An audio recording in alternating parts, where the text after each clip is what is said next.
నమస్తే. కరీంనగర్కి చెందిన విద్యానగర్ రేకుర్తి 22/A నిషేధిత చట్టం ఇబ్బందులు పడుతున్న వీళ్ళ వార్తలు అనేకం మనం చూసాం. అయితే ఈ మధ్య కాలంలో గత 2 రోజుల క్రితం పొంగులేటి శ్రీనివాస్ రెవెన్యూ మంత్రి గారు ఆయన 22/A నిషేధిత చట్టం కింద ఎవరైతే ఇబ్బందులు పడుతున్నారో వాళ్ళు కంగారు పడాల్సిన అవసరం లేదు, వీళ్ళకు ఒక చర్యలు తీసుకొని న్యాయం చేస్తామని చెప్పి మీడియా ముఖంగా చెప్పడం జరిగింది. అయినప్పటికీ ఈరోజు మళ్ళీ ఈ 22/A నిషేధిత చట్టం బాధితులు కలెక్టరేట్కు రావడం జరిగింది. కలెక్టర్ కార్యాలయానికి వచ్చి వాళ్ళు ఏం చెప్పాలనుకుంటున్నారు, మొన్న పొంగులేటి శ్రీనివాస్ గారు చెప్పారు కదా మీరు కంగారు పడకండి న్యాయం జరుగుతుంది అని, మళ్ళీ ఎందుకు ఈ చెక్కలు కొడుతున్నారు? చెక్కలు అంటే 4 రకాల స్టేట్మెంట్ ఇచ్చారు పొంగులేటి శ్రీనివాస్ గారు. ఒక వారం రోజుల కింద ఒక్క గుంట భూమి కూడా పెట్టలేదు, ఒక గదం పెట్టలేదు, మేము మా ప్రభుత్వం పెట్టలేదు, గత ప్రభుత్వం పెట్టింది, దానికి మేము క్లియరెన్స్ చేస్తున్నామని మాట్లాడిండు.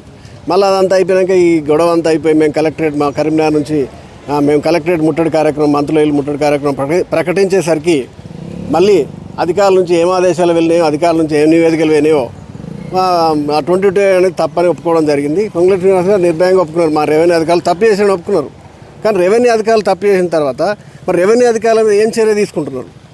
మళ్ళా 4 జిల్లా జీహెచ్ఎంసీ ఎన్నికలు జరిగే 4 జిల్లాల పరిధిలోనే ఆయన స్టేట్మెంట్ ఇవ్వడం జరిగింది. కరీంనగర్లో గత సంవత్సర కాలంగా మేము ఫైట్ చేస్తున్నాం, దీని గురించి ఎలాంటి స్టేట్మెంట్ లేదు.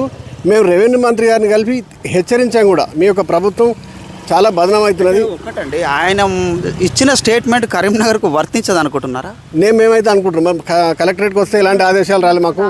మేము అప్లికేషన్స్ ఇద్దామని వచ్చినాం. అందరూ మమ్మల్ని ఏమడుగుతున్నారంటే వాళ్ళు విడివిడిగా అప్లికేషన్స్ ఇవ్వమని, అది మీరు అప్లై చేసుకోండి మీ ప్లాట్ గురించి. అంటే మేము పైసలు పెట్టుకొని మేము ఇల్లు కట్టుకునే జాగా గురించి మేము ఇప్పుడు అప్లికేషన్ పెట్టాలట. ఆయన స్టేట్మెంట్ చూడండి, ఎన్ని అప్లికేషన్లు పెడతాం? 10,000 కింద భూమి కొనుక్కున్న దానికి ఇప్పుడు అప్లికేషన్ పెట్టేది అంటే ఈయన ప్రభుత్వం వచ్చింది పెద్ద మా మీద జబర్దస్త్ చేయడానికా? మేము అసలే అప్లికేషన్ పెట్టుకోండి, మా జాగా మాకు కావాలి, అప్లికేషన్ మాకేం అవసరం? మాకేమన్నా మేము బిచ్చం ఎత్తుకుంటున్నాం వాళ్ళని? గవర్నమెంట్ దొంగతనంగా ఏమైనా కబ్జా చేసినాం? అప్లికేషన్ ఏంది మరి? అప్లికేషన్ ఏదండి? 2 రోజుల నుంచి అప్లికేషన్ అన్నారు. నిన్నను 34 రిజిస్ట్రేషన్లు అక్కడ ఇక్కడ కలిసి అట్లయినా అప్లికేషన్ పెట్టడానికి మీరు సిద్ధంగా ఉన్నారా? మేము అప్లికేషన్ మేము పెడతామండి. మా ఆస్తి గురించి మేము అప్లికేషన్ ఒకరిని పెట్టాల్సిన అవసరం లేదు. వీడు ఉంటాడు పోతాడు, ఇవాళ ఉంటాడు పొంగులేటి శ్రీనివాస్ గారు, రేపు ఉంటాడో ఉండడో తెలియదు. మేము శాశ్వతంగా ఇక్కడ ఉన్నాం. మేమేంది మా సొంత భూమి గురించి మేము అప్లికేషన్ పెట్టలేదు. 50 సంవత్సరాలు ట్యాక్సులు కడుతున్నాం, 56 నుంచి భూ రికార్డులు ఉన్నాయి మా దగ్గర, బ్యాంక్ లోన్లు తీసుకున్నాం, అన్ని రకాల అనుమతులతోటి మేము ఉన్నటువంటి మా జాగా కోసం మేము అప్లికేషన్ పెట్టవలసిన గతి రావడం చాలా దురదృష్టకరం. దీన్ని పొంగులేటి శ్రీనివాస్ స్టేట్ ఎన్ని సంవత్సరాల నుంచి మీరు ప్రస్తుతం అక్కడ ట్యాక్సులు కడుతున్నారు? గత 50 సంవత్సరాల నుంచి మేము అక్కడనే ఉన్నామండి. రేకుర్తి ప్రజలు, విద్యానగరం ప్రజలు అక్కడనే భూములు కొనుక్కొని 50 సంవత్సరాల కాలం పైన ఒక మిస్టేక్లో ఆ సర్వే నెంబర్లు పడినాయని చెప్పి మనం ఒక వీడియో కూడా చేసాం. అంటే దీని అసలు దీని హిస్టరీ ఎక్కడి నుంచి మొదలైంది అనేది కూడా, అంటే అందులో కొన్ని సర్వే నెంబర్లు మిస్టేక్లో దాన్ని తొలగించలేదు మరియు యాడ్ చేయలేదు అనే విషయాల మీద గతంలో మనం చర్చించడం జరిగింది. అయితే ఈరోజు ఏం మాట్లాడడానికి వచ్చారు? రెవెన్యూ అధికారులు తప్పు చేశారని చెప్పారు. రెవెన్యూ అధికారులకు మొత్తం తెలుసు ఏ భూమి ఎక్కడ ఉంటుంది. మనం గతంలో మాట్లాడుకున్నాం, ఒక ఊరికి 27 మంది పనిచేస్తారని. ఒక మండలంలో 5-6 ఊళ్ళ కంటే ఎక్కువ లేవు, అన్ని చిన్న చిన్న మండలాలు అయినాయి. దానికి పెద్ద వ్యవస్థ ఉన్నది, ఆర్డీఓ ఎంఆర్ఓ లెవెల్లో వ్యవస్థ ఉంది కాబట్టి వాళ్ళ దగ్గర భూ రికార్డులు చాలా స్పష్టంగా ఉంటాయి, ఎక్కడెక్కడ హద్దులతో సహా ఉంటాయి. ఉన్నప్పుడు ఇంకా మళ్ళీ ఏం నివేదిక చెప్పాలి?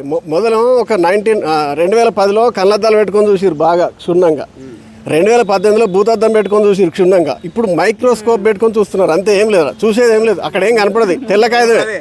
సమస్య లేని వ్యవస్థను రకరకాల యాంగిల్లో చూస్తున్నారు. మరి ఏం చూస్తున్నారు? ఇంకా ఇప్పుడేం చూసారు? వాళ్ళ దగ్గర ఏం ఆధారం ఉందని పెట్టారు, ఆధారం చూపించున్నారు. మీరు కూడా అడగండి, మీ దగ్గర దగ్గర పేపర్లు ఉన్నాయి, ఇవి ఏం తీసుకొచ్చారు? అంటే ఇవి ఎవరికైనా ఇవ్వడానికి తీసుకొచ్చారా? ఏంటి?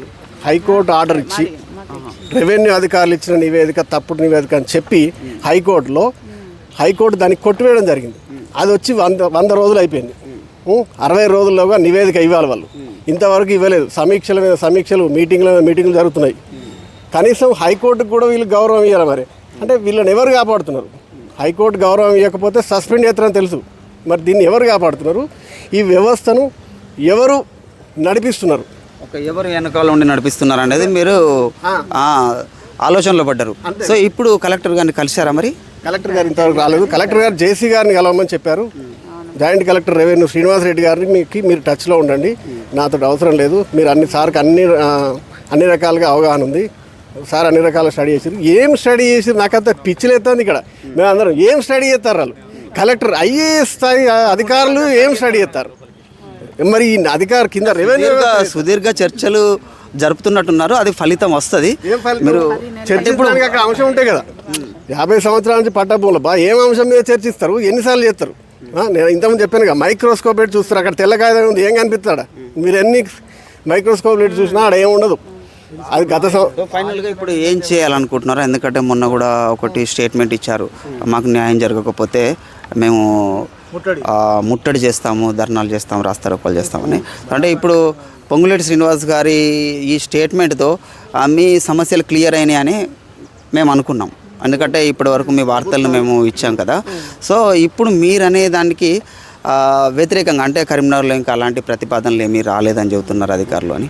అంటే మీరు ఏం చేయాలనుకుంటున్నారు? ఏమున్నది, జిహెచ్ఎంసీ ఎన్నికలు దగ్గరలో ఉన్నాయి, ఆ యొక్క ఏరియా క్లియర్ చేసుకుంటే అయిపోతుంది. ఈ కరీంనగర్లో ఎక్కడన్నా అన్నట్టుగా ఉంది ఆ స్టేట్మెంట్. అలా కరీంనగర్ గురించి ఎలాంటి మెన్షన్ చేయలేదు కాబట్టి మేము అడగడానికి వచ్చాము. ఇక్కడికి వస్తే కూడా అదే పరిస్థితి ఉంది. అప్లికేషన్ ఇర్రి అన్నాడు, మీ ప్లాట్ మీరు నిరూపించుకోవడానికి అప్లికేషన్ ఇవ్వని అంటున్నారు. అప్లికేషన్ ఇస్తే 10,000 అప్లికేషన్ ఎంఆర్ఓ ఆఫీస్ నిండిపోతుంది. మరి ఎవరికి ఇవ్వంటారు, ఏం చేస్తారు? దాన్ని పట్టుకొని అట్లయినా వాళ్ళు కావాలనుకుంటే ఎంక్వైరీ చేసుకోవచ్చు, దానికి అంతా మీరు సిద్ధంగానే ఉన్నారు. ప్రాథమికంగా ఇప్పుడు 56 నుంచి పట్టాలని మాకు గతంలో మనం చర్చించాము. 1956 రెవెన్యూ భూమి పుట్టినప్పటి నుంచి మన దగ్గర ఆధారాలు ఉన్నాయి. మాది పట్టా భూమి అని నిరూపించుకునే ఆధారాలు మా దగ్గర ఉన్నాయి. 50 సంవత్సరాల రికార్డు ఉంది మా దగ్గర. ఇంకేం నిరూపించుకోమంటారు మమ్మల్ని? ఆ 50 ఇది ప్రశ్న. గత 50 సంవత్సరాల నుంచి రికార్డులు అంతా లీగల్గా ఉన్నాయి అని చెప్పి మాట్లాడుతున్నారు. ఇంకా మనతో పాటు బాలన్న ఉన్నారు, Balareddy, Jadi Balareddy, west zone convener మరియు బీజేపీ పార్టీలో ఒక లీడర్గా ఉన్నారు. ఏం చెప్తారు మీరు ఈ సమస్య గురించి? ఒక రేకుర్తి విద్యానగర్కి సంబంధించి ఈ బాధితులు 1 సంవత్సరం కాలంగా ఇబ్బందులు పడుతున్నారు, మీరేం చెప్తారు? గవర్నమెంట్కు మేము ఒకటే విన్నవించుకుంటున్నాం. నిన్న సీఎం గారు కలెక్టర్ నుంచి నివేదిక తెప్పించుకొని ఇమీడియట్గా కూడా 2 లేదా 3 రోజుల లోపల కూడా 22/11 సర్వే పట్టా ప్రైవేటు భూములు ఏవైతున్నాయో అవన్నీ కూడా తొలగించి వెంబటే రిజిస్ట్రేషన్లకు ఆర్డర్స్ ఇస్తామని చెప్పిండు. మేము కూడా ఏమంటున్నా అంటే దాన్ని స్వాగతిస్తున్నాం. సీఎం గారు ఏదైతే మాట అన్నారో ఆ మాట కట్టుబడి నిలబెట్టుకొని ఎమ్మటే కూడా కలెక్టర్ గారు, ఇక్కడున్న కరీంనగర్ కలెక్టర్ గారు ఎమ్మటే కూడా ఇమ్మీడియట్గా 22 రేకుర్తి విద్యానగర్ 2 ప్రాంతాలకు సంబంధించిన సుమారు 125, 16 సర్వే నెంబర్లు వీటన్నిటిపైన కూడా ఇమీడియట్గా అవి సీలింగుల భూమి కావు, ఇవి పట్టా భూములే, ప్రైవేట్ పట్టా భూములు అనే కొన్ని ఇమీడియట్గా రిపోర్ట్ ఇచ్చినట్టుంటే మా భూములు మాకు అక్కడ యథావిధిగా రిజిస్ట్రేషన్ కొనసాగుతాయి. సీఎం గారి మాట ఏదైతుందో దాని ప్రకారము మేము ఈ కలెక్టర్ గారు కూడా నడుచుకోవాలని మేము అంటున్నాం. అదేవిధంగా పొంగులేటి శ్రీనివాసరెడ్డి గారు కూడా మొదట్లో ఒక రకం మాట్లాడిండు, తర్వాత ఇవన్నీ 22/ల సీలింగ్ భూములే, ఇవన్నీ నిషేధిత భూములే అని చెప్పిండు. తర్వాత ఇప్పుడు నిన్న గత 4 రోజుల నుంచి కూడా మేము తప్పు చేసినాం, అధికారుల తప్పిదం వల్ల నేను కూడా తప్పు జరిగింది, క్షమించండి అని రాష్ట్ర వ్యాప్తంగా ఏదైతే పట్టాదారు ప్రైవేట్ భూములు పట్టాదారులు వారందరూ కూడా క్షమించమని కోరిండు. నేను అడుగుతున్నా ఇంట శ్రీనివాసరెడ్డి గారిని, మీరు ఒక రెవెన్యూ శాఖ మంత్రిగా ఉన్నారు, మీరు కింది స్థాయిలో అధికారులు తప్పు చేసినప్పుడు దానికి మీరు తప్పు జరిగిందని క్షమించని మీరు అంటున్నారు. మీరు మంత్రి పదవి నిర్వహిస్తున్నారు కదా, మంత్రి పదవికే మీరు ఎంత సిగ్గుచేటో ఒక్కసారి మీరు ఆలోచించుర్రి. నేనేమంటున్నామంటే మేము జేఎస్ తరపున కూడా మేము పట్టా భూములందరం కూడా పట్టాదారులందరం కూడా మీరు తప్పు జరిగిందని నిరూపణ అయింది కాబట్టి మీరు రాజీనామా చేయండి మీ మంత్రి పదవికి. మీరు అనర్హులు, ఎందుకంటే కింది స్థాయిలో అధికారులు తప్పుడు నివేదిక ఇచ్చిందని ఎప్పుడైతే అన్నారో మీరు అనర్హులు, ఆ మంత్రి పదవి కొనసాగడానికి వీల్లేదు. ఖచ్చితంగా కూడా మీరు ఆ మంత్రి పదవి రాజీనామా చేయాలని మేము ఆ ప్లాట్ల యజమానులందరం కూడా ఈ ప్రైవేట్ పట్టదారులందరం కూడా మేము డిమాండ్ చేస్తున్నాం. అదేవిధంగా కలెక్టర్ గారు, కరీంనగర్ కలెక్టర్ గారు ఎమ్మటే కూడా మీరు యాక్షన్ తీసుకోండి. లేదంటే మాత్రం మా జేఏసీ ఏదైతుందో రేకుర్తి విద్యానగర్ జేఏకి సంబంధించి 10,000 మంది ప్లాట్ల ఓనర్లు ఎవరైతే ఉన్నారో మేమందరం కలిసి కూడా మూకుమ్మడిగా ఏదైతే మేము గతంలో అనుకున్న నిర్ణయం మేరకు ఇక్కడికి ముట్టడిస్తాం. అదేవిధంగా 4 జిల్లాలనే ప్రస్తావించి మిగతా మేమైతే ఏమనుకుంటున్నామంటే రాష్ట్ర వ్యాప్తంగా ఈ సమస్య ఉంది కాబట్టి రాష్ట్ర వ్యాప్తంగా మేము క్లియర్ చేస్తారు. సీఎం గారు కూడా అన్నారు, ఈ సమస్య రాష్ట్ర వ్యాప్తంగా ఉంది, రాష్ట్ర వ్యాప్తంగా క్లియర్ చేస్తామని ఒక హామీ ఇవ్వడం జరిగింది. దానికి నిన్ననే ఇచ్చింది కాబట్టి దానికి కట్టుబడి సీఎం గారు కట్టుబడి ఉండాలనుకుంటున్నాం. అంతేగాని ఏదో మా పేపర్కో లేకుంటే మీడియా ముందట మాట్లాడి తప్పించుకోవడానికి మాత్రం ఎట్టి పరిస్థితిలో కూడా ఊరుకునేది లేదు. ఖచ్చితంగా కూడా మేము అందరం మిగతా రాష్ట్ర జిల్లాలో ఎన్ని జిల్లాలో కూడా ఈ బాధితులు వాళ్ళందరూ కూడా ఇమ్మీడియట్గా ఎఫెక్ట్ పడుతుంది. మేము అందరం కూడా ఒకటై మేము అసెంబ్లీ ముట్టడి చేస్తామా, కలెక్టరేట్ల ముట్టడి, అసెంబ్లీ ముట్టడి కూడా సిద్ధం ఉన్నాం. కాబట్టి మీ ఉద్దేశం కరెక్ట్ ఉండాలి. మీరు మాట ఇచ్చిన మాట ప్రకారం దానికి అనుగుణంగా మీరు నడుచుకోవాలి. ఎమ్మటే కలెక్టర్ ద్వారా మీ నివేదిక తెప్పించుకొని మేము కోరుచున్నాం. అంటే అధికారులను అడిగితే మాకు ఇంకా అలాంటి ఆదేశాలు ఏం రాలేదు అంటున్నారంటే ఆయన పొంగులేటి శ్రీనివాస్ గారు మీడియా ముఖంగానే ప్రకటించారు. అంటే వీళ్ళకు ఆదేశాలు రాకపోవడం ఎట్లా చూడవచ్చు? ఆదేశాలంటే నిన్ననే సీఎం గారు అయితే నిన్న స్పష్టంగా చెప్పిండు. నాకు తెలిసి ఇవాళ లేకుంటే రేపు ఈ 2 రోజులో 3 రోజులో మేము కూడా వేచి చూస్తాం. ఒకవేళ ఈ 2-3 రోజుల లోపల మాకు ఏమలాంటి ఏమో ఆర్డర్ రాలేదంటే మాత్రం దానికి తదుపరి చర్యలు మేము తీసుకుంటాం. ఇంకొకటి ఏంటంటే మేము 10,000 మంది 20,000 మంది ప్లాట్లు ఓనర్లను కూడా మాది మేము నిరూపించుకోవాలి, వీళ్ళకి అప్లికేషన్ అలాంటిది ఏం జరగదు. మీ వల్లనే తప్పు జరిగింది, ఆర్డీఓ గారి కలెక్టర్ వల్లనే తప్పిదం జరిగింది కాబట్టి మీదే తప్పు కాబట్టి మీరే దాన్ని సరి చేయాలి, 22 తీసేయాలి తప్ప మమ్మల మీద మేము పట్టభూములు ప్రైవేటు పట్టాదారులు మేము అందరం కూడా మేము నిరూపించుకునే మాకు ఆలోచన లేదు. మేము ఖచ్చితంగా కూడా మీరే దాన్ని తొలగించాలని మా యొక్క జేఏసీ డిమాండ్. దాన్ని ఎత్తివేయాలని ఒక జేఏసీగా ఏర్పడి వీళ్ళు పోరాటం కొనసాగిస్తున్నారు. అదేవిధంగా వీళ్ళకి రానున్న రోజులలో కూడా మాకు న్యాయం చేయండి, ఇలాంటివి గత 50 సంవత్సరాల నుంచి కూడా మేము మోకా మీదనే ఉన్నాము, ప్రభుత్వం అనుమతులతోనే ఉన్నాము. 10,000 కుటుంబాలు ఈ సమస్యతో బాధపడుతున్నప్పటికీ గత సంవత్సర కాలం పాటు అధికారుల చుట్టూ తిరుగుతూ వాళ్ళ ఆవేదన వ్యక్తం చేస్తున్నారు. ఇందులో మేడం నమస్తే, ఏం చెప్తారు, మీరు ఎలా చూస్తారు? నా పేరు కృష్ణవేనండి. మేము ఇక్కడ వచ్చి 20 years నుండి ఇల్లు కట్టుకొని ఉన్నాం రేకుర్తిలో. మేము అప్పుడు పిల్లల కోసం 1-2 ప్లాట్లు కొనుక్కున్నాం, వాటిని రిజిస్ట్రేషన్ చేసుకొని పెట్టుకున్నాం. ఎందుకంటే స్టడీకి సరిపోతాయి కదా అన్నట్టు. కానీ అప్పుడు మాకు రిజిస్ట్రేషన్ అయినాయి. ఇప్పుడు మేము పిల్లలు హయ్యర్ స్టడీస్కి అమ్ముదామంటే అవి రిజిస్ట్రేషన్ కావట్లేదు. మరి దాని గురించి మేము 10 నెలల నుండి కూడా పోరాటం చేస్తున్నాం. ఎందుకంటే 22/A కింద వచ్చాయని చెప్తున్నారు. మరి అప్పుడు ఆ గవర్నమెంట్ ఆఫీసులలో అవి తెలియదా అండి? ఎందుకంటే ఏ గవర్నమెంట్ అయినా సేమే కదా, వాళ్ళకి తెలియదా? అప్పుడు ఈ ల్యాండ్స్ ఇవి పనికిరావని రిజిస్ట్రేషన్ చేయొద్దు కదా అప్పుడు ఎందుకు చేస్తారు? అప్పుడు ఎందుకు చేసిండ్రు, ఇప్పుడు ఎందుకు చేయట్లేదు? మరి దీని గురించి మేము 10 నెలల నుండి ప్రతి మంత్రిని కలిసాం, అందరినీ పొంగులేటి శ్రీనివాసరెడ్డిని కలిసాం, బండి సంజయ్ని కలిసాం. ఇక రెస్పెక్ట్ అనేది వేయింది సార్. నాకు అంతకుముందు రెస్పెక్ట్ ఇచ్చి గారు తీసి పడేసా. ఎందుకంటే మేము చాలా సఫర్ అవుతున్నాం. ఎందుకంటే 10 నెలల నుండి పిచ్చర్ల లేక కలెక్టర్ ఆఫీస్ చుట్టూ తిరుగుతున్నాం, మంత్రుల చుట్టూ తిరుగుతున్నాం, గంగుల కమలాకర్ని కలిసాం, అందరినీ కలిసాం. అందరు చేస్తాం అంటున్నారు, ఇదివరకు లేదు. మొన్న పొంగులేటి శ్రీనివాసరెడ్డి గారు ఒకటి స్టేట్మెంట్ ఇచ్చారు. దానిలో క్లారిటీ ఎక్కడ ఉందండి? క్లారిటీ అయితే నాకు అనిపించలేదు. ఏమని ఇచ్చారంటే ఆయన అప్లికేషన్ ఇవ్వండి, ప్రజల భూమి ఎటు పోదు అని అంటున్నారు. అప్లికేషన్ ఇవ్వడం ఏంటంటే మేము 20-30 సంవత్సరాల కింద భూములు కొనుక్కొని 5-6 డాక్యుమెంట్లు అయినాయి, మాకు పట్టాలు ఉన్నాయి 5-6. మరి అట్లాంటప్పుడు పట్టా భూములని రిజిస్ట్రేషన్ చేయాలని మీరు క్లియర్గా చెప్పాలి. కానీ మీరు అప్లికేషన్ ఇవ్వండి అని చెప్తారు. కొత్తగా మేము అప్లికేషన్ ఇచ్చి ఇంకా మళ్ళీ 10 నెలలు తిప్పుతారా మమ్మల్ని? ఇంకా సంవత్సరాల తరబడి చేసి మీరు ట్రాన్స్ఫర్ అయిపోయి మళ్ళీ కొత్త ప్రభుత్వం వచ్చి వాళ్ళు మళ్ళీ సెట్ చేసి ఇవన్నీ మమ్మల్ని బాధ పెట్టడానికా? మీరు చేసే పని ఏమైనా క్లియర్గా ఉందా? జిహెచ్ఎంసీ ఎన్నికలు ఉన్నాయనే కదా మీరు అక్కడ హైదరాబాద్లో సరౌండింగ్స్లో రిజిస్ట్రేషన్లు చేయండి అని చెప్పారు. కానీ మా కరీంనగర్ గురించి నేను ఒక మాట కూడా మాట్లాడలేదు. 10 నెలల నుండి మేము సఫర్ అవుతున్నాం, 10,000 కుటుంబాలు సఫర్ అవుతున్నాయి. మీకు కనబడట్లేదా? మీరు కరెక్ట్గా స్టేట్మెంట్ ఇచ్చేది ఉంటే పట్టా భూములు రిజిస్ట్రేషన్ చేయండి, ప్రజలు ఇబ్బంది పెట్టకండి అని చెప్పాలి. మీ గవర్నమెంట్ ల్యాండ్స్ గురించి మేము అడగట్లేదు కదా, అది మీకు కనబడట్లేదా? మాకు అది మాత్రం అది క్లియర్గా చెప్పాలి. సీఎం రేవంత్ రెడ్డి సార్కి ఒకటే విన్నవించుకుంటున్నాం. గవర్నమెంట్ మీ చేతిలో ఉంది కాబట్టి ఈ రెవెన్యూ డిపార్ట్మెంట్ ఏం చేస్తుంది అనేది మాకు అర్థం కావట్లేదు. పొంగులేటి శ్రీనివాసరెడ్డి గారు కూడా అంత టీవీ కోసమో లేకపోతే పబ్లిసిటీ కోసం చెప్పినట్టే ఉంది. మొన్న సారీ చెప్పడం ఏంటండి? మీరు తప్పులు చేసి సారీ చెప్తే వస్తుందా? మేము 10 నెలల నుండి తిరుగుతున్నాం, అప్పులు తెచ్చి పెట్టామండి, 30-40 లక్షల అప్పు. వాటికి ఇంట్రెస్ట్ పెరుగుతుంది, ఎవడిస్తాడు? మీరు తప్పు చేసామని ఒక 4 అక్షరాల సారీ చెప్తే అయిపోతుందా? మా బాధలు మీకు పట్టాయా? మళ్ళీ చెప్పినట్టే చెప్పారు, కానీ ఏం క్లారిటీ లేదు మాకు చెప్పిన దానిలో. మా కరీంనగర్ గురించి మాకు ఏం ఇన్ఫర్మేషన్ కూడా లేదు. కలెక్టర్ ఆఫీస్కి వచ్చి నిన్న అడిగితే మాకేం ఇంకా పైనుండి ఏం రాలేదమ్మా అంటున్నారు. ఏంటి అంటే మీరు ఇష్టం ఉన్నట్టే ఏదో వీళ్ళు మీడియా వాళ్ళు వస్తుండ్రు కదా అని ఏదో ఒకటి చెప్పేస్తున్నారా? అట్లా కాదు కదండి. అంతా కరెక్ట్గా చేస్తే మీరు ఒక్క మాటలో పని అయిపోవాలి. 1 month 2 monthsలో అయిపోవాలి. 10 నెలలు 20 నెలలు పడుతుందా అండి అడ్జస్టానికి? ఆపి మీరు చోద్యం చూస్తారు. మీ కోట్ల ఆస్తులు ఉన్నాయి కావచ్చు, మాకు లేవు కదా అట్లా ఉండడానికి. దీన్ని వెంటనే పొంగులేటి శ్రీనివాసరెడ్డి గారికి ఒక్కటే విన్నవించుకుంటున్నాం. దీన్ని మాకు కరీంనగర్ ల్యాండ్ గురించి 22/A గురించి మీరు మాట్లాడి దాన్ని పూర్తిగా ఎత్తివేయాలని కోరుకుంటున్నాం. మీకు గవర్నమెంట్స్ ల్యాండ్స్ గురించి మేము అడగట్లేదు. మా పట్టా భూములు మొత్తం మీరు క్లియర్గా చెప్పాలి, పట్టా భూములు అన్నీ క్లియర్ చేస్తామని. అది మాత్రం మేము చెప్తున్నాం. ఇది ప్రజా ఆగ్రహం ఇలాగే ఉంటుంది. సో మీరు గత అనేక రోజులుగా మిమ్మల్ని చూస్తున్నా, మీకెంత ఉంది అక్కడ? సార్ నాకు 20 డివిజన్లో 200 గదాల భూమి ఉంది సార్. నేను కొనుక్కున్నారు. నేను 15 సంవత్సరాలు అవుతుంది సార్ కొనుక్కొని. మా చుట్టాలు దాదాపు 35 ఏళ్ళ కింద నుంచి అక్కడ భూములు కొంటున్నారు సార్. వాళ్ళని చూసి నేను కొనుక్కున్నాను. పైసా కూడా పెట్టి నేను చేసేది మెకానిక్ పని సార్. ఆ పైసా ఈ పైసా చిట్లు వేసుకుని అది చేసి మేము జాగా కొనుక్కున్నాను సార్. తీరా మా బిడ్డ పెళ్లికి నమ్ముకుందాం అని పోతే అది 22/7 ఉందని చెప్పారు సార్ 13 నెలల కింద. మీరైతే చూస్తున్నారు సార్ 10 నెలల నుంచి వెళ్ళి పిచ్చికొక్కలకి తిరుగుతున్నాం ఇక్కడ కలెక్టరేట్ చుట్టూ. ఎవరు పట్టించుకునే నాదు లేదు. మా దగ్గర పెద్ద కేంద్ర మంత్రి ఉన్నాడు, కేంద్ర సహాయ మంత్రి బండి సంజయ్ కుమార్ గారు. ఆయన ఇంతవరకు దీని గురించి ఒక్క మాట మాట్లాడలేదు. గౌరవ ముఖ్యం మా మంత్రి గారు ఉన్నారు, మా పొన్నం ప్రభాకర్ గారు, ఆయన ఒక మాట మాట్లాడతలేదు. మా శాసనసభ్యులు వాళ్ళు పట్టించుకుంటలేరు, ఎవ్వరు పట్టించుకుంటలేరండి. ఓన్లీ ఇప్పుడు హైదరాబాద్లో జిహెచ్ఎంసీ ఎన్నికలు ఉన్నాయనే ఉద్దేశంతో దాన్ని మభ్యపెట్టడానికి ఏదో ఇప్పుడు అక్కడ మందం చేస్తున్నారు సార్.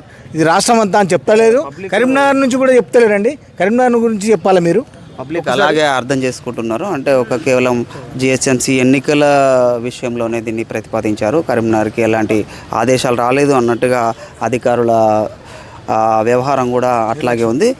సో ఇది మీకెంత ఉంది? ఇక్కడ ఇంకొకటి ఏంటంటే దాదాపుగా ఒక 10,000 కుటుంబాలు ఇక్కడికి వచ్చే వాళ్ళు ఏంటంటే వీళ్ళు ఎవరైతే క్రయ విక్రయాల కోసం అంటే అమ్ముదామని ప్రయత్నం చేసే వాళ్ళకి వాళ్ళ అవసరాల కోసం డబ్బు అవసరం ఉండి వాళ్ళు అమ్ముకోవడానికి తిరుగుతున్న వాళ్ళు వీళ్ళు. ఇంకా 10,000 కుటుంబాలు రోడ్డు ఎక్కితే పాలనా విభాగం అంతా స్తంభించిపోతుంది. ఇప్పుడు ప్రస్తుతం కేవలం వాళ్ళకి అవసర నిమిత్తం ఎవరైతే అమ్ముకోవాలనుకుంటున్నారో వాళ్ళు మాత్రమే రోడ్డు ఎక్కారు. మీకెంత ఉంది? మా తాత సంపాదించింది 4 ఎకరాల 20 గుంటలు ఉన్నది. దాంట్లో కొంత అమ్మేసినాము. ఇప్పుడు ఒక 4 గుంటల దాకా నా పేరు మీద ఉంది. దానికి నేను ప్రజావాణిలో 3 సార్లు అప్లికేషన్ ఇచ్చాను. 2024 నుంచి నేను దాదాపు MRO office, RDO office, collectorate ఈ ఆఫీసుల చుట్టూ దాదాపు 3 ఏళ్ళ నుంచి తిరుగుతున్నాను. 3 ఏళ్ళ నుంచి నా దగ్గర చాలా ఫైల్స్ చాలా సంక్రమించింది. మా తాత ద్వారా సంక్రమించింది.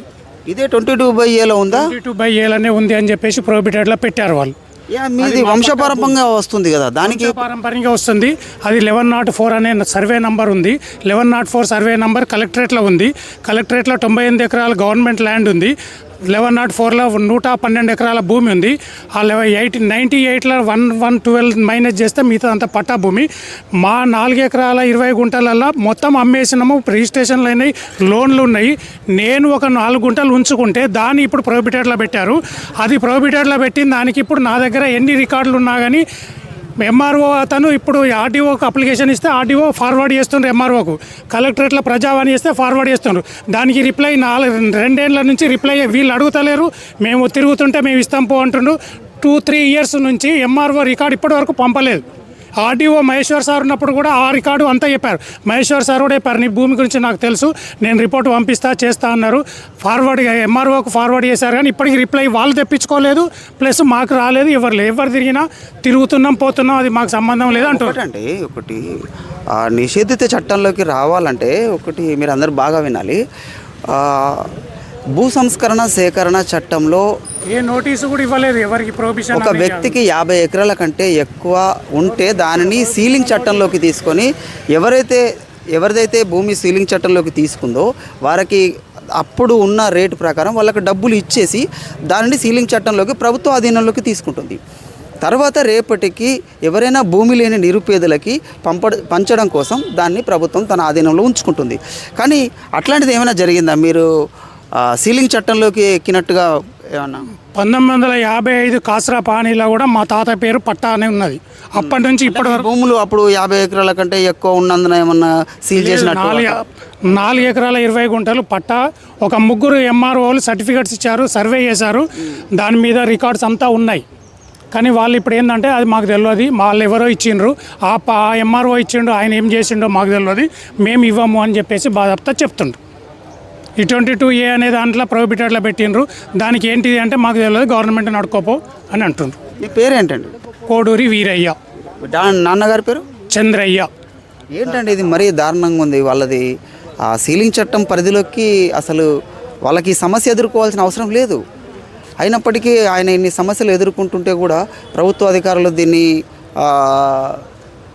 మనకేం అవసరం లేదన్నట్టుగా దాన్ని ఆ సమస్యను అట్లా వదిలేసి ఆయన్ని తింపడం అయితే కరెక్ట్ కాదు. సో నిజానికి వాళ్ళ పట్టా ఆస్తి వంశపారంపర్యంగా వస్తున్నది, వాళ్ళ తదనంతరం వాళ్ళే అనుభవిస్తారు. సో ప్రభుత్వానికి ఎలాంటి హక్కు ఉండదు. సో మీది ఏంటండి? మీది ఏముంది? మాది రేకుర్తిలా. నేను కష్టపడి కరీంనగర్కి వచ్చి 20 సంవత్సరాలు అవుతుంది. కష్టం చేసి కష్టపడి 105 గజాల స్థలం కొనుక్కున్నా సార్. దానిలో నేను ఇల్లు కట్టుకునటానికి నేను కట్టుకొని మొదలుపెట్టిన దానికోసం నేను ఎప్పుడు కొనుక్కున్నావు, ఎప్పుడు కట్టుకుంటున్నావు? నేను 2018లో కొన్నా, 2025లో స్టార్ట్ చేసిన. నాకు ఈ 22Aలో ఉందని నాకు తెలియదు. నేను గంగాధర రిజిస్ట్రేషన్ ఆఫీస్లోకి పోతే బాబు ఇది 22Aలో ఉంది. ఎప్పుడు తెలిసింది మీకు ఈ విషయం? నేను ఆఫీస్ కాడికి అయినాక తెలిసింది. 25 డిసెంబర్ లాస్ట్ గుడ్ న్యూస్ అప్పుడు తెలిసింది. ఈ గుడ్ న్యూస్ నాకు అప్పుడు తెలిసింది. నేను మధ్యతరగతి కుటుంబం సార్, 10 రూపాయలు ఉంటేనే కట్టుకోవాలంటే కాదు. ఒకవేళ నేను కట్టుకోలేకపోతే నా తల్లిదండ్రులు చనిపోతే కిరాయి ఇంట్లో వేసుకొనియరు. ఈ నష్టపడు ఇంత అప్పు చేసి బ్యాంకులో అప్పు చేసి ఒక రూమ్ వేసుకొని నా తల్లిదండ్రులను రోడ్డు మీద వేయద్దు అని నేను నా సొంత గుడ్లో వేసుకోవాలని నేను బాధపడుతున్నా. నాకు ఎలాంటి లోన్లు రావట్లేదు. 22Aలో ఉంది. ఇది పోతే కానీ మీకు మార్గేజ్ చేయము, నీకు ఎలాంటి డబ్బులు ఇవ్వము, నీ పరిస్థితి అట్లనే ఉంటుంది. నువ్వు కలెక్టరేట్ చుట్టూ నేను అమ్మాలనుకుంటున్నారా? అమ్మాలనుకుంటలేను సార్, నేను ఇల్లు కట్టుకోవాలనుకుంటున్నా. లోన్ వస్తలేదు. లోన్ కోసం లోన్ వస్తలేదు, మార్గేజ్ అయితే లేదు, లోన్ వస్తలేదు. ఓకే, ఒక పేదవాడి కళ ఒక ఇల్లు అండి. జీవితాంతం కూడా ఒక ఇంటి కోసం ఒక మధ్యతరగతి కుటుంబీకుడు ఎంతగా కష్టపడతాడు అనేది ప్రతి మధ్యతరగతి కుటుంబీకునికి తెలుసు. సో అలాంటి ఒక రోజు రూపాయి పోగు చేసుకొని ఒక స్థలాన్ని తీసుకొని ఈరోజు ఆయన నిర్మాణం చేపడదామనే సమయానికి ఆయనకి ఇలాంటిది వినపడడం పూర్తిగా నిరాశకు గురి చేసింది. సో ప్రభుత్వం చర్యలు తీసుకుంటుంది. మీరు ఎలాంటి అఘాయిత్యం చేసుకోకండి, నిరాశ చెందకండి.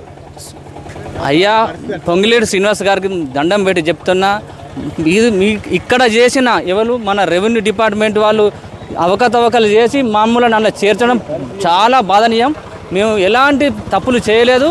మేము రూపాయి కష్టపడి కొనుక్కున్న జాగాలు 1963 నుంచి ఉన్న రిజిస్ట్రేషన్లు ఉన్నాయి. నా దగ్గర 4 పాస్బుక్లు ఉన్నాయి, లింక్ డాక్యుమెంట్లు ఉన్నాయి. ఆ లింక్ డాక్యుమెంట్లు ఉండగా సుతం నీకు ఇవి రాదు అని చెప్పడంతో నా నా ఆశ మొత్తం చచ్చిపోయింది. రేపు నేనేమన్నా చచ్చిపోతే నన్ను రోడ్డు మీద ఎత్తారు సార్, నా ఇంటికాడ అయ్యారు. ఎట్లా దాని పరిస్థితి మీకు ఇమ్మీడియట్లీ జల్దీ, ఎంత జల్దీ అయితే అంత జల్దీ మాకు నిషేధాలు తీసేసి మాకు బ్యాంకుల నుంచి వెళ్ళి మాకు లోన్లు వచ్చేటట్టు చేయాలని కోరుతున్నాం. మేము ఒకటే కోరుతున్నాం, ఇయ్యాల రేపని మభ్య పెట్టకండి. మా పేదవాడిని మమ్మల్ని జర కనకరించి మాకు అతి త్వరలో ఇయ్యాల రేపని చేయకండి. ఎంత జల్దీ చేస్తే అంత మంచిది. లేకపోతే మా సావులు శరణ్యమవుతాయి. మా తల్లిదండ్రులను రోడ్డు వినేయాల్సి వస్తుంది, నేను బాధపడాల్సి వస్తుంది. తర్వాత మా తల్లిదండ్రులు చచ్చిపోయినాక మేము చచ్చిపోయినట్టే సార్. మా తల్లిదండ్రులను రోడ్డున పడేయలేం కదా సార్, కిరాయి ఇంట్లో ఉంచుకుంటలేరు సార్. మీకు తెలుసు సార్ అది. ఓకే, ఆవేదన చెందకండి. ప్రభుత్వం త్వరలో ఏదో ఒక నిర్ణయం తీసుకుంటుంది. మీకు న్యాయం జరిగేలా ప్రభుత్వం కూడా చర్యలు తీసుకుంటుందని భావిస్తున్నాము. సో ఒక పేదవాడి ఆవేదన, పేదవాడి కళ, రెక్కాడితే కానీ డొక్కాడనే కుటుంబాలు అవి. రూపాయి పోగు చేసి నాకు ఒక ఇల్లు కావాలి అనే ఒక మమకారంతో వాళ్ళు రూపాయి పోగు చేసుకొని కొనుక్కున్నది. వాళ్ళకి కేవలం ఇది 22/Aలో ఉంది అన్న మనోవేదనతో వాళ్ళు ఏం చేసుకునేది కూడా అర్థం కావటం లేదు. వాళ్ళు పూర్తిగా ఆవేదనతో ఉన్నారు. ప్రభుత్వం వాళ్ళ ఆవేదన దూరం చేయాలని కోరుకుంటూ చూస్తూనే ఉండండి టుడే తర. నరేందరు, విద్యానగర్ వాసిని. నేను రేకుర్తిలో ప్లాట్ తీసుకున్నాను. గత 8 సంవత్సరాల కింద కోఆపరేటివ్ సొసైటీలో ప్లాట్ తీసుకున్నాం. దానికి 50 సంవత్సరాల లింక్ ఉన్నది. లింక్ డాక్యుమెంట్లు 8 ఉన్నాయి. అయినా కానీ మొన్న మాకు అబ్బాయి ఫీజు కడదామని అమ్ముదామని పోయినాం. గంగాధర రిజిస్ట్రేషన్ పోయే వరకు ఇది 22Aలో ఉన్నది, ఇది రిజిస్ట్రేషన్ కాదు అని చెప్పన్నాడు. మావాడు బీటెక్ చదువుతున్నాడు, అతనికి ఫీజు కడదామని ఉద్దేశం కొద్ది పోతే ఇప్పుడు కట్టలేని పరిస్థితిలో ఉన్నది. ఇప్పుడు ఎవరిని అడిగినా కానీ డబ్బులు ఇవ్వకపోతున్నారు. ఈ 22 నుంచి తొందరగా తొలగియాలని గవర్నమెంట్ కోరుతున్నాము. మేము ఇప్పుడు కలెక్టరేట్కి వచ్చాము, కలెక్టర్ని కలుద్దామనుకున్నాము. కలెక్టర్ గురించి వెయిట్ చేస్తున్నాము. ఇది కాగానే తొందరగా 22 నుంచి తొందరగా తొలగించాలని మా విన్నపం.